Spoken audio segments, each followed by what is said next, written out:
Woo! Score! I'm so much better at this than basketball. Oof! Ugh, dear Tim and Moby, who were the Aztecs, and what was so special about their civilization? Thanks, Wilfredo. The Aztec civilization was a powerful society that dominated the central area of what's now Mexico. It ruled for almost 100 years, from 1428 to 1521. But the people weren't actually called Aztecs. Not back then, anyway. Modern historians came up with the name as a simple way to describe a pretty complicated society. Well, for one thing, the Aztecs weren't a single unified people. They were a bunch of different tribes, each with its own unique culture, and spread out over thousands of square miles. But they had one thing in common, the Nahuatl language, which some people still speak today. Starting around the 6th century, these groups began settling in the area known as the Valley of Mexico. They founded independent city-states. And in 1428, the three most powerful banded together to form the Triple Alliance. It was the foundation for what became the mighty Aztec Empire. But it wasn't long before one group, the Mexicas, took control. Ruling from their island city of Tenochtitlan, the Mexicas expanded the empire.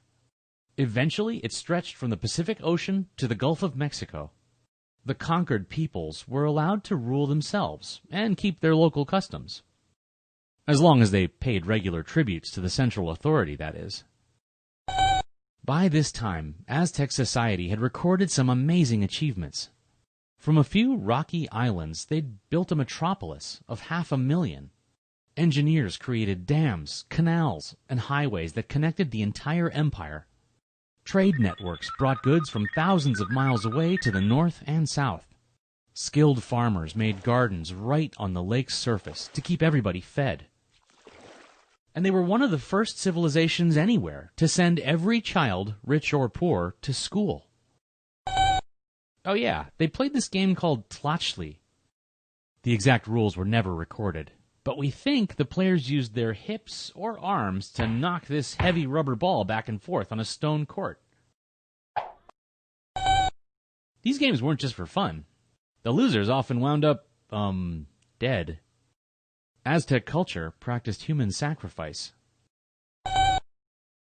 The Aztecs worshipped many gods, each representing a different part of the natural world. For example, Huitzilopochtli was the god of the sun, while Quetzalcoatl was the god of the sky. According to the Aztec religion, these gods sacrificed themselves to create the universe. To repay the gods, and to keep the universe running smoothly, the Aztecs had to offer them human lives in return. Sacrifices were held 18 times a year. Most victims were prisoners, captured in warfare. I know, it's pretty gruesome. And so is this next part.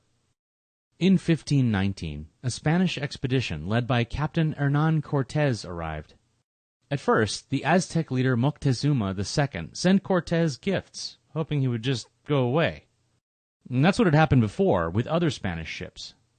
But this time, the Spanish wouldn't be satisfied with just a shipload of gold. Cortés had only one goal: total conquest. And he had a secret weapon: Malinali, the enslaved daughter of a local chieftain. She spoke Nahuatl and Maya and quickly picked up Spanish.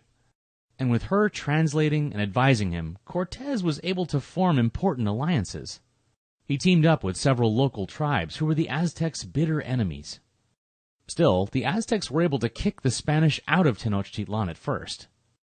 But a massive outbreak of smallpox wiped out almost half the city's population. So, in 1521, Cortés and his allies were finally able to destroy it. This was the end of the Aztec Empire and the beginning of the Spanish conquest. The rest of the region eventually fell under Spanish control. But the influence of the Aztecs continues to be felt throughout Mexico to this day. Just visit Mexico City, which was built on the ruins of Tenochtitlan. You'll see reminders of Aztec civilization everywhere. In its food, its traditions, even in the subway. A rematch? You're on.